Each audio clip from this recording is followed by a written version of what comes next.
नमस्कार दोस्तों, मैं हूं मनोज कुमार गुप्ता। आप देख रहे हैं मेरे चैनल को। इसका नाम है रेगुलर क्लासेस फॉर अकाउंट। सामने आपको दिख रही है इनकम टैक्स की बुक SC मल्होत्रा वाली, और चैप्टर चल रहा है इनकम फ्रॉम सैलरी, और क्वेश्चन नंबर चलेगा आपका 15 क्वेश्चन सैलरी का। अब तक आप छोटे वाली वीडियो देख चुके होंगे, और इस क्वेश्चन को पढ़ाते हैं, समझाते हैं, फिर क्वेश्चन करके दिखाते हैं। इंपॉर्टेंट क्वेश्चन की कैटेगरी में आता ही है। अब से ज़्यादातर मोस्टली बड़े क्वेश्चन वाले ही हैं, 15 नंबर पर आने वाले क्वेश्चन तो इंपॉर्टेंट ही होंगे। तो इसे अब पढ़ाते हैं स्टैंड को नीचे करके।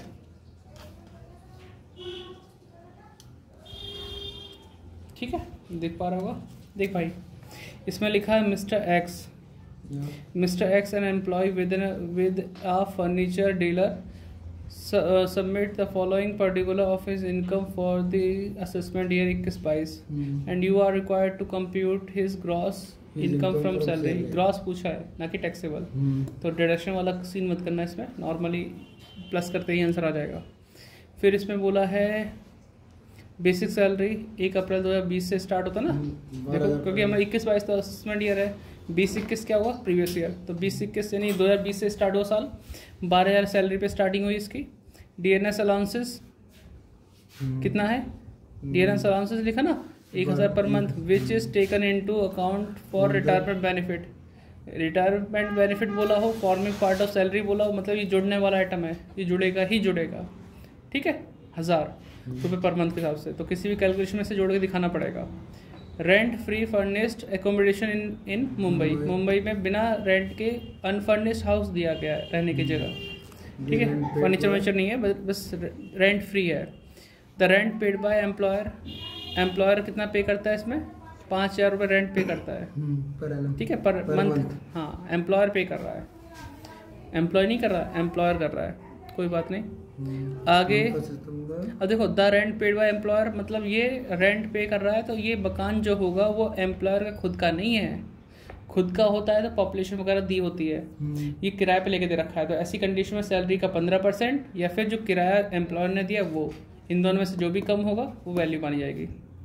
ठीक है, फिर आगे लिखा है ऑन 1 सितंबर, कब की बात बोली? सितंबर 2020। हाँ, 2020। His employer request to him to revise terms of employment due to bad financial position of the company. Company की खराब हालत के चलते उसने एम्प्लॉयर ने रिक्वेस्ट की, आपकी जो टर्म्स हैं, कंडीशन है, वो चेंज की जा रही हैं, है ना, रिवाइज किया जा रहा है। और रिवाइज टर्म्स क्या है? पहले सैलरी कितनी थी? 12,000, अब कितनी हो गई? 10,000, है ना, फ्रॉम 1 सितंबर से 1/9, है ना। और DNS अलाउंसेस 700 पर मंथ है। पहले तो ये फॉर्मिंग पार्ट ऑफ सैलरी था, मतलब रिटायरमेंट बेनिफिट के अंदर वाला, यानी कि वो ऐसा आइटम था DNS अलाउंस जो जुड़ सकता है किसी भी कैलकुलेशन के लिए। ये अब वो ऐसा नहीं रहा, एज पर टर्म्स ऑफ एम्प्लॉयमेंट नहीं है इसमें। No accommodation to be provided, पहले तो रहने के लिए जगह मिल रही थी, अब नहीं मिल रही। For this revision in his terms his employer paid him lump sum amount 20,000 when he agreed to such revision. अगर एम्प्लॉय इस चीज़ के लिए रिवीजन के लिए तैयार हो जाता है तो उसकी कंपनसेशन के लिए एक लमसम अमाउंट मिलेगी। कितना मिलेगी? 20,000 रुपये। ठीक है भाई, नुकसान तो हो ही रहा है इंसान को, 12 से 10 पे आ गया, है ना। इस नुकसान से अब क्षतिपूर्ति के लिए 20,000 रुपये मिल रहे हैं। अब आगे लिखा हुआ है his employer also sold him on 1 जून 2020 को ओल्ड फर्नीचर दिया जा रहा है। कितने का? 3,000 का। द कॉस्ट ऑफ फर्नीचर कितनी थी 1 अप्रैल 2018 को? मतलब 2 साल पहले की बात है। 10,000 की कॉस्ट थी, 10 वाली चीज़ 3 में बेच दी। एज्यूम दैट सैलरी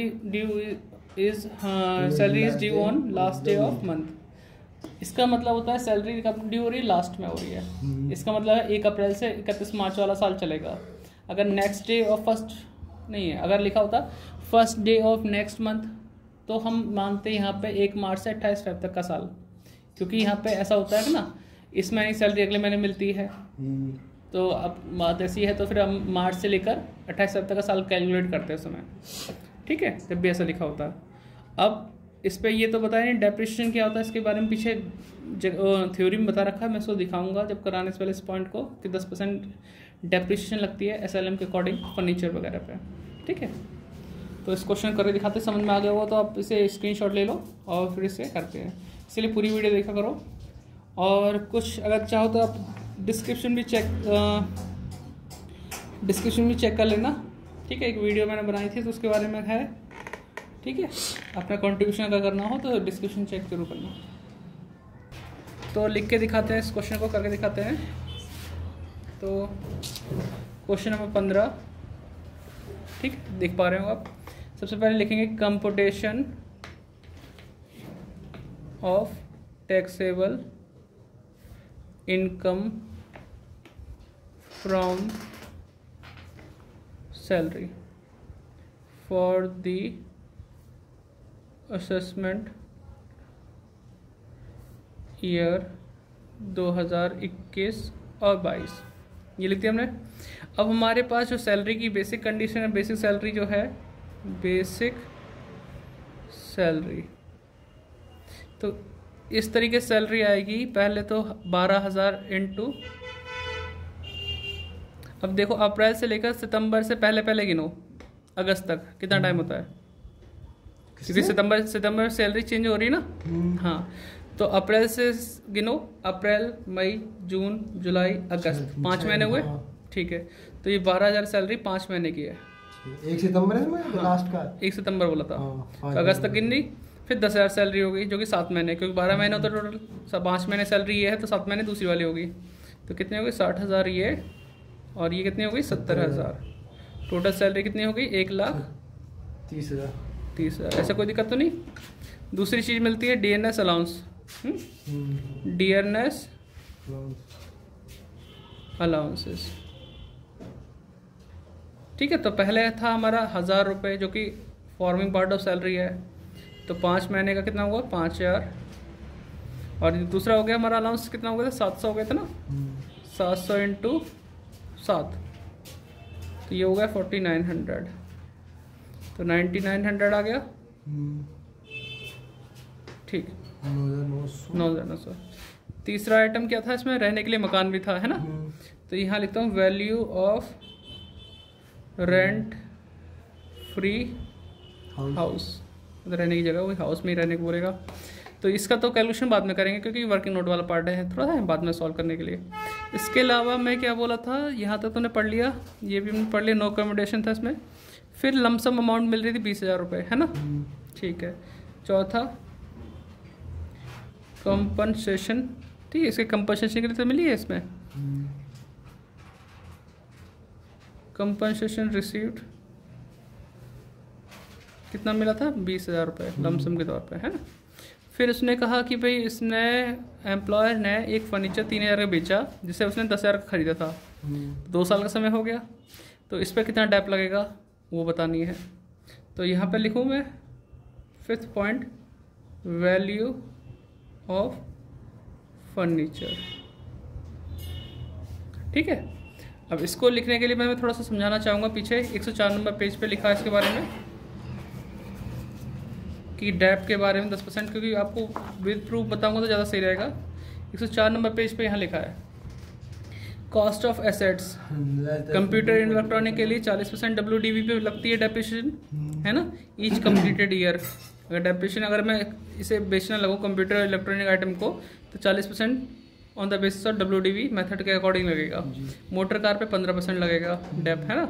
और अदर मूवेबल एसेट्स जैसे फर्नीचर वगैरह है, तो उस पर 10% लगेगा SLM पे कंप्लीटेड ईयर। कंप्लीटेड ईयर मतलब पूरे कंप्लीट ईयर होने चाहिए, बाकी फालतू के हम छोड़ देंगे मंथ। ठीक है, ठीक।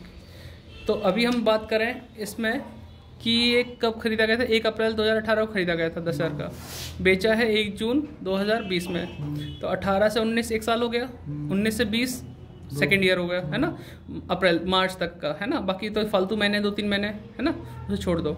सिर्फ हम 2 साल का डेप लगाएंगे।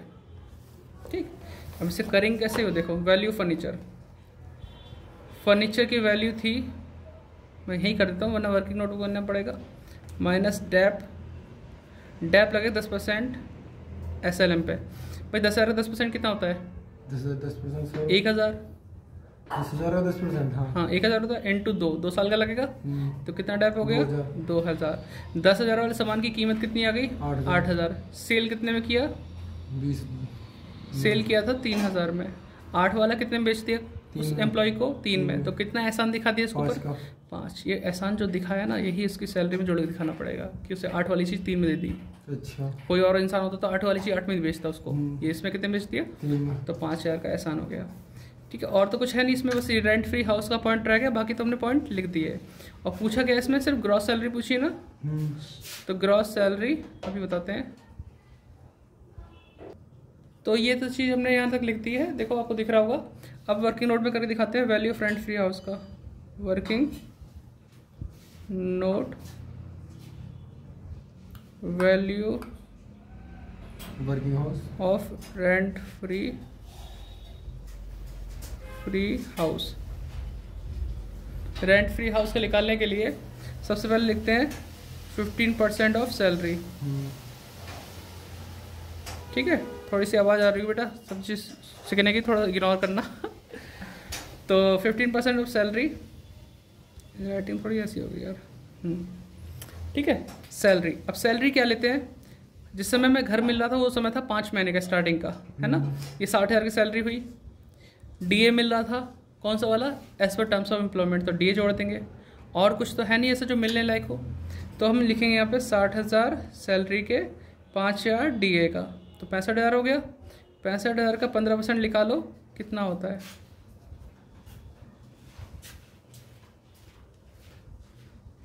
बता बेटा, सॉल्व कर।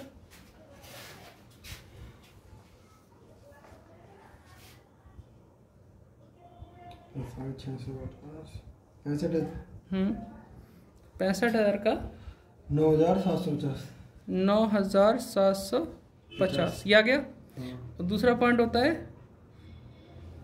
रेंट, मतलब फेयर रेंट या रेंट पेड वाला। जो रेंट पेड किया है, रेंट पेड किया उसने 5,000 इंटू 12, 5,000 रुपये किया था ना, 5,000 और वो 5 महीने का, पर मंथ 5 महीने का, तो 5 महीने समय था जिस समय अभी सैलरी मिल रही थी, मकान मिल रहा था, फिर तो पर मंथ सैलरी लिखा। हाँ था, तो 5 महीने, 5 महीने तक, ठीक। तो ठीक है, ये हो गया हमारे पास 25,000।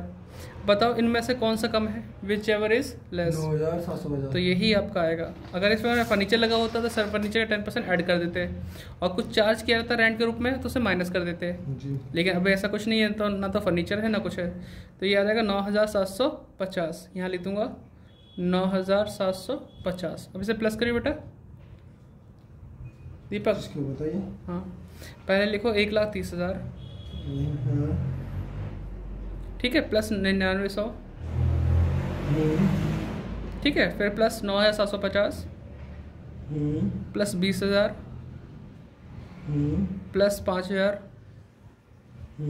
बताओ 1,74,650। तो ये है ग्रॉस सैलरी।